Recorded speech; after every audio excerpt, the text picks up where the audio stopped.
The winds of history carry whispers of empires lost and kings whose names echo through time. Among them, few figures loom as large or as enigmatic as Nebuchadnezzar II, the king who turned Babylon into the jewel of the ancient world. But what drove this man to such greatness? Was it ambition, divine destiny, or perhaps a force more mysterious, hidden in the shadows of history? Nebuchadnezzar wasn't just a ruler, he was a force of transformation. His military campaigns reshaped the political map of the ancient Near East, while his grand vision turned Babylon into a city of legend. Yet, his reign wasn't without its darker side. Tales of his destruction of Jerusalem, the exile of the Jewish people, and the fiery trials of prophets like Daniel suggest a king whose legacy was as complex as it was monumental. Could Nebuchadnezzar's rise to power have been foretold by ancient prophecies? Did he seek not only to rule his empire, but to command the heavens themselves? These are the questions we'll explore as we unravel the layers of his life and reign. Welcome to Celestial Chronicles, where history's mysteries take center stage. Let's dive deeper into the untold stories that shape our understanding of the past. The Siege of Jerusalem, prophecy or politics? Nebuchadnezzar's conquest of Jerusalem was more than just a military victory. It was an event that altered the course of history. In 586 BCE, the Babylonian army breached Jerusalem's defenses, leaving the city in ruins. Solomon's temple, the sacred heart of the Jewish faith, was destroyed, and the people were left broken and scattered. But why did Nebuchadnezzar strike with such force? Some believe it was a calculated move, aimed at punishing repeated revolts and securing his empire's dominance. The destruction of Jerusalem sent a clear message: Babylon's power was absolute. Others, however, suggest that the siege fulfilled ancient prophecies. In Jewish tradition, the fall of Jerusalem was seen as divine punishment for straying from the covenant with their God. Was Nebuchadnezzar just a tool in a larger spiritual narrative? The story doesn't end with conquest. The siege wasn't only about power. It marked the beginning of the Babylonian exile, which would profoundly shape Jewish culture and faith. Did Nebuchadnezzar realize the far-reaching consequences of his actions, or was he simply focused on strengthening his empire? This moment in history raises questions that still echo today. Was the fall of Jerusalem a political strategy, a spiritual reckoning, or perhaps both? Share your thoughts in the comments. The exile and its hidden motives. When Nebuchadnezzar conquered Jerusalem, the destruction was only the beginning. He ordered the exile of thousands of Jewish leaders, artisans, and scholars to Babylon. This wasn't just a punishment. It was a deliberate strategy to weaken Jerusalem while strengthening Babylon. By removing the city's most influential people, Nebuchadnezzar ensured that resistance would crumble. But was there more to this move? Babylon was a hub of knowledge and culture, and the exiled Jewish population brought with them their skills, traditions, and ideas. Could it be that Nebuchadnezzar saw the exiles not as enemies, but as a resource? By incorporating their talents into his empire, Babylon became richer and more diverse. Yet for the Jewish people, the exile was a time of deep transformation. Far from home and without their sacred temple, they began to adapt. It was during this period that many Jewish texts were written or compiled, and new forms of worship emerged. The exile wasn't just a loss, it became a turning point that reshaped Jewish identity and faith. Was this transformation purely a result of necessity, or was there a greater plan at work? The exile raises an intriguing question. Did Nebuchadnezzar unintentionally lay the groundwork for a spiritual revival, or was his conquest part of a destiny he couldn't fully understand? Babylon's Golden Age, a legacy in stone. Nebuchadnezzar's vision for Babylon wasn't just about ruling an empire. It was about creating a city that would stand as a symbol of power and beauty for centuries. Under his reign, Babylon became one of the most magnificent cities of the ancient world. Its walls were massive, designed not only for defense, but also to inspire awe.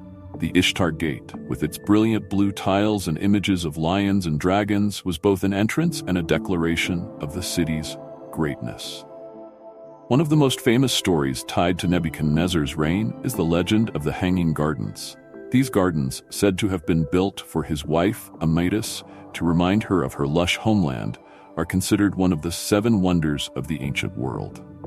Though their existence remains debated, the story alone speaks to the grandeur associated with Nebuchadnezzar's Babylon. But why was Nebuchadnezzar so driven to transform his city? Was it simply to showcase his power, or was there something deeper? Some believe he sought to prove that Babylon was not just the center of his empire, but the center of the world, a place where the divine and human could meet. Babylon's splendor wasn't just for Nebuchadnezzar's time. His works shaped how the city was remembered for generations.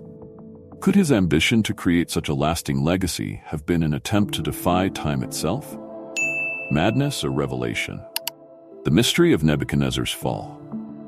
Toward the end of his reign, Nebuchadnezzar's life took a bizarre turn, a twist that has puzzled historians and theologians alike. The story comes from the book of Daniel, which describes how the mighty Babylonian king, at the height of his power, suddenly lost his mind. For 7 years, he is said to have lived like an animal, wandering the fields, eating grass, and abandoning his throne. What could have caused such a dramatic fall? Some suggest this account reflects divine punishment. Nebuchadnezzar's pride and the belief that his achievements were his alone may have led to this moment of reckoning. In the biblical version, it was a humbling act by God, meant to remind him that his power came from above. But could there be another explanation? Modern scholars have speculated that Nebuchadnezzar might have suffered from a psychological or medical condition.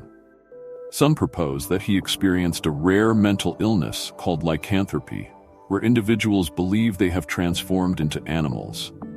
Others suggest stress or paranoia, brought on by the immense burden of ruling such a vast and complex empire, could have played a role.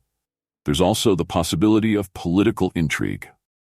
Was his disappearance from power during these years a cover for internal struggles or even a coup? Did rivals in his court take advantage of his absence to consolidate their own power? When Nebuchadnezzar eventually returned to his throne, he reportedly resumed his rule with even greater authority. Was his madness a true affliction or part of a larger story of survival and comeback? This episode raises questions about the fragile balance between power and humanity. Was Nebuchadnezzar's fall a lesson, a punishment, or perhaps a reflection of the pressures of kingship? Let us know what you think in the comments. The eternal shadow of Nebuchadnezzar. Nebuchadnezzar's reign ended thousands of years ago, but his influence lingers in the stories and legacies he left behind. He wasn't just a king of Babylon, he was a ruler who shaped the world, leaving behind a mix of awe, fear, and mystery.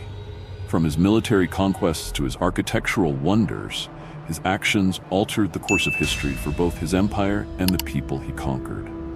For the Jewish people, his name is tied to profound loss, the destruction of Jerusalem and Solomon's temple, and the beginning of the Babylonian exile. Yet, this painful period also led to resilience and transformation, inspiring texts and traditions that continue to shape their culture and faith. Was this unintended by Nebuchadnezzar, or did he play a greater role in the unfolding of events than he realized? For Babylon itself, Nebuchadnezzar turned the city into a legend. His projects, like the Ishtar Gate and the Hanging Gardens, made Babylon a symbol of grandeur. Even today, these achievements spark debates. How did he manage such architectural feats? Were they merely for prestige, or did they hold deeper, symbolic meanings tied to divine power and immortality? But what of Nebuchadnezzar himself? Was he merely a brilliant and ruthless ruler, or was there more to his story? The accounts of his madness and later recovery add an enigmatic layer to his life. Did he truly lose his mind, or was it part of a divine narrative meant to teach him humility? Or perhaps his story was exaggerated to make him seem more human, even vulnerable in the eyes of history. Nebuchadnezzar's legacy is one of complexity. He was a builder and a destroyer, a conqueror and a visionary. His name continues to stir questions about power, ambition, and the forces that shape history. Was he a ruler simply doing what he must to secure his empire? Or was he guided by something greater, divine will, prophecy, or perhaps even fate? What do you think? Was Nebuchadnezzar a man driven by ambition, destiny, or something else? Share your thoughts in the comments.